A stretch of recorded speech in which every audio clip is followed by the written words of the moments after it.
ഇതുപോലെ ബാക്കി വന്ന ഫോം ഷീറ്റിന്റെ പീസോ കാർഡ്ബോർഡിന്റെ പീസോ ഒക്കെ ഉണ്ടെങ്കിൽ ഇനിയിപ്പോൾ കളയാൻ വേണ്ടി നിൽക്കണ്ട, എടുത്തു വെച്ചോളൂ. ക്യൂട്ട് ആയിട്ടുള്ള ഒരു പെൻ ഹോൾഡർ ചെയ്തെടുക്കാം. ഒരു ക്ലൗഡിന്റെ ഷേപ്പിലുള്ള പെൻ ഹോൾഡർ ആണ് ചെയ്യാൻ വേണ്ടി പോകുന്നത്. അതുകൊണ്ട് തന്നെ നോർമൽ ഒരു A4 പേപ്പറിൽ ക്ലൗഡിന്റെ ഷേപ്പ് വരച്ചിട്ട് കട്ട് ചെയ്തെടുത്തിട്ടുണ്ട്. ഈ പേപ്പർ ഫോം ഷീറ്റിന്റെ മുകളിൽ വെച്ചിട്ട് മാർക്ക് ചെയ്തിട്ടാണ് ഫോം ഷീറ്റ് കട്ട് ചെയ്തെടുക്കുന്നത്.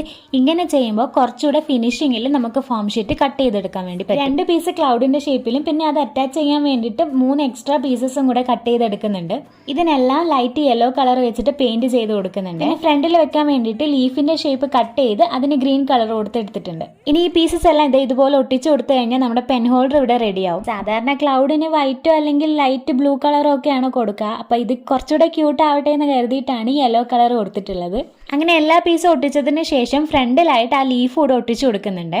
പിന്നെ ക്ലൗഡിന്റെ ഫ്രണ്ടിലായിട്ട് കണ്ണും വായും ഒക്കെ വരച്ചു കൊടുക്കുന്നുണ്ട്. അപ്പൊ കുറച്ചുകൂടെ ക്യൂട്ട് ആയിട്ട് വന്നിട്ടുണ്ട്. അപ്പൊ ഈ പെൻ ഹോൾഡർ എങ്ങനെയുണ്ട് എന്നുള്ളത് കമന്റ് ചെയ്യണേ.